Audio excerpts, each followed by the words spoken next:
child is language. And that has to be done very early because you know the critical years for learning language. So the statistics show that over 96% of deaf children are born to hearing parents. So when a deaf child is born, their mom and dad likely may not be signers.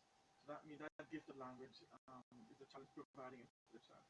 So early access and parents being well informed about all the options available, both by the doctors. Doctors need to know, for example, about the role of linguistic input for deaf children. So they may recommend cochlear implants, but they also need to be aware that cochlear implants, it takes a while for children to get used to that and to be able to access meaningfully the input they're getting. So being able to have access to sign language to that not native communication is critical for deaf children. The schools need to bring deaf children in early, and the teachers need to be competent signers. That's not the case. We still locally have the ministry put teachers who can't sign in the schools, and they're learning to sign along with the children. And that isn't providing for that input, meaningful input for the children. What could you say are the rudiments of the language, the sign language? Could you give us an idea of the basic fields? Sign language is a full language. There are five parameters of signs. There's handshake, the location, movement, palm orientation, and the non-manual markers. Sign language, it has its phonemes, morphemes, syntax, its own unique structure that is different. It's a visual, spatial, grammatical structure, unlike English, which is linear. So sign language is not signing English. They're two separate languages. Those are the basic units of the language. So every sign, for example, if I sign father, there's a handshake, there's a location, there's a palm orientation, there's a movement. In this case, it's the null movement because it's none, and there's a non-manual marker. Every sign has those basic components. I just want to remind listeners that you can actually watch us live at the moment on Facebook. That's facebook.com/Isaac Promise. And we need to delve in a little further in terms of sign language. How easy or difficult is it for people to learn? It could be a challenge because it's a visual language. The non-manual markers in English, we don't have all those facial expressions that convey meaning. And the non-manual markers in sign language change the meaning. I could have one sign and I could give this several different meanings. I could do this. All I'm doing is changing the non-manual marker, what's happening in my face, and the meaning changes.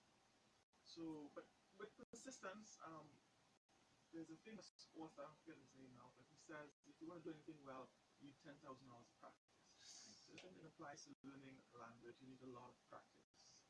And as Ian rightly mentioned, you need to try to get a deaf person to teach you, deaf models. Deaf young children need that, for example, and then try to associate with the deaf. So I'm teaching sign language at the University of Trinidad and Tobago for all the teachers who are preparing for their special needs teaching degree.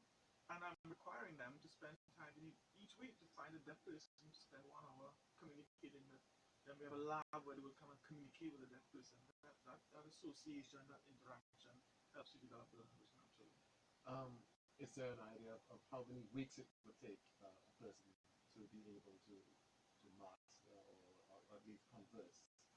I think you can achieve basic, minimal basic competency after maybe 3 months, I believe. 12 weeks. 12 weeks. Yeah, 4 months, 12 weeks. All right, and what sort of impact could that make if we as a nation decided to take this on seriously and get all young children exposed to sign language? Access to communication is what is our basic right. So deaf people go to the hospital, the courts. We've had a lot of critical situations where deaf people's affairs of life may not have sign proficiency or even basic proficiency in sign language. So if we get more people learning the sign, it means that people can be fully integrated in society. There's more opportunities in the workplace for equal promotion, acquiring of jobs. And in schools, our children will be able to support them, and so they can develop when it comes to acquiring basic education. In terms of your why are you so involved in this?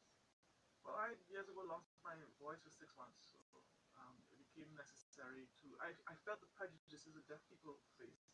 I was forced to learn the sign because the doctors gave up on me about being able to talk again. voice eventually came back, but I continued learning to sign. And then one day in court, there was a deaf young man who had killed his brother, and I was asked to come and interpret for the defense. And again, the role of learning the sign language of the deaf, the court interpreter, when the judge asked, did you murder your brother? The court interpreter signed, did you kill your brother? And I got up and said objection in court because the judge was wondering this crazy person in the courtroom. But when he realized the difference in concepts, he agreed with that, got fired the court interpreter, and by the end of the week, the man was free. He pleaded guilty that Monday. By Friday, he was free on a charge of self-defense. So, and then the ministry heard about it, and I got called into teaching the deaf at the deaf school. So that's why I got into the deaf education. Can I address Mr. Ian Dhanoolal in terms of the sign language? How has it helped you in Trinidad and Tobago?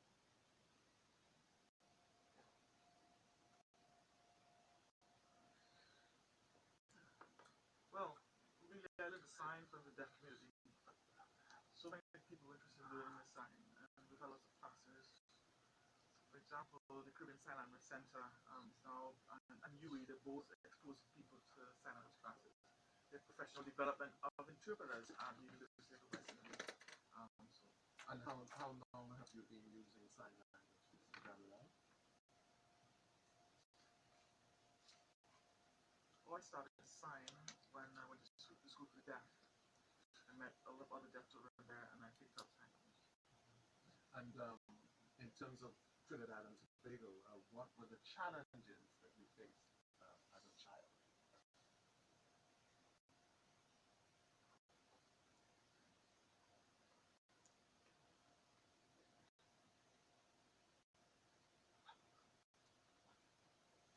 Good question. Well, communication. Communication was a big problem with my family. For example, they couldn't sign. Mom and dad couldn't sign. There was all the speech reading. That was a struggle. So at home there was a extra that was on. Sometimes I would talk with my mom and I say, what are they saying? Just tell me. You just wait. Just wait. Just let me get information. And I've been waiting for a long time. It seemed like forever. And it wasn't fair. That's just not fair. There's a lot of suffering because of that. And did your parents and friends learn sign language as a result?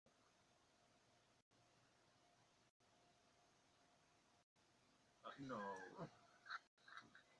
But I had one sister. She learned sign. She's pretty proficient.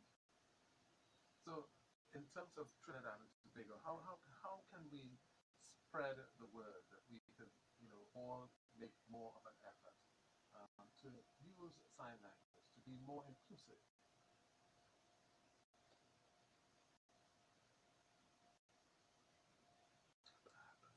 Well, before I went to the World Federation for the Deaf, I saw a lot of people developing an interest in sign. Coders, for example, they're children of deaf parents.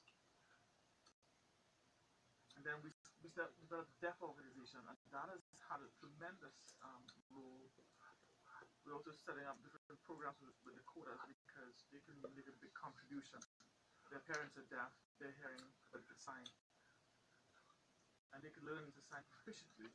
So that's a big, their input in spreading the message is critical. I think one of the things that what could help as well too is like more awareness. Like you have us here talking about sign language, that's very important. But we need more programs like this, like a program in particular to not just talk about sign language, but deaf on a whole, because we have in the community of the deaf, there are a lot of challenges that deaf persons face, and so we want to highlight the challenges. We also want some possible solutions, and and doing this for a number of years, you have solutions to some of the problems. It's just for the persons who are in the right places to be acceptable to the solution. So like Paulson mentioned before, in education, we have Ministry of Education, the Student Support Division, sending persons into schools who are unable to sign, but you're going to teach deaf children in a deaf school.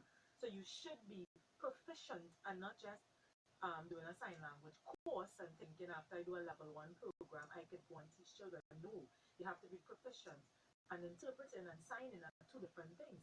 So you need to understand those things. And if you're going into a school to teach deaf children, learning the aspect of understanding special ed is also very important. So instead of just taking me as somebody who can sign, I have no background in special education, but you're putting me in a school to interpret the students. Ministry of Education, they need to understand that that doesn't work. We put our children at a greater disadvantage. So I think those are some of the things that we could do. I think more awareness is very important. And like you mentioned before, um, having persons in different areas, even from children small in primary schools or preschools or whatever, learning to sign, that would help. Part of it. Mr. Fleur, can I ask what is your involvement? Why are you involved? I'm a mother of a deaf child, and my son is deaf. He's 18 years old now. So I began being so actively involved in the community because of Ian. And I think my son was around 11 at the time. And we started lobbying for changing the same education system because some of the deaf students were placed in junior life centers after doing the SC, and the parents felt vindicated.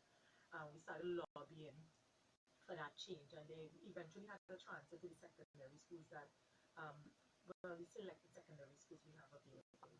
So that's how my involvement, that's how I became involved. I learned to sign um, at Cascade School for the Deaf. I did basic sign language, and I think was up to level 1.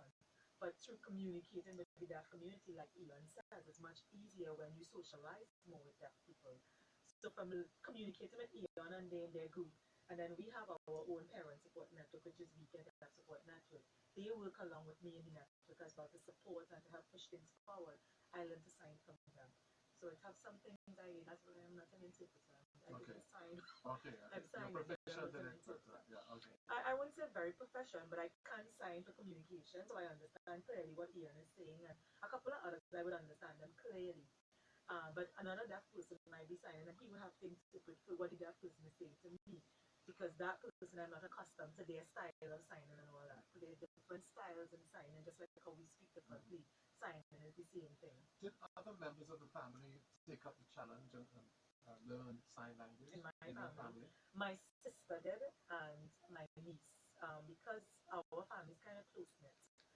And my sons spend a lot of time by my sisters in their house. My sister and my niece thought it was best for them to learn, so they can sign as well, especially to communicate with him, because that's his favorite time, yes, he said. Yeah, but he signs with my sister and my niece. The others haven't started yet. His brother can sign, but not efficiently. We just started trying to put him in a class to learn more because he's not really, my son has a lot of speech as well too. So his brother uses speech with him, and he communicates like that. But I want him to learn to sign as well to be a little more efficient in communicating with his brother. In terms of the house and how it operates, when you watch the news, for example, do you have to interpret the news? Yeah, I hope I do a good job at it. But he'd always ask what they say, and then I would have to explain what was just said. What that mean, or he might say a word and he don't understand what the word means. So sometimes I miss part of the news because I'm trying to interpret some of the things. What I do usually is to grasp the important aspects of it to give to him, because sometimes I'll miss out while I'm interpreting and trying to explain it. So I can hire you in the newsroom then, because you have all No, the I'm top not news an stories. interpreter. All the top news stories you know about. But we can get interpreters to come and interpret the news if you want them to. Yeah. We can. So that's something that you would like to see as a solution, as it were, if we could get sign language for the newscasts.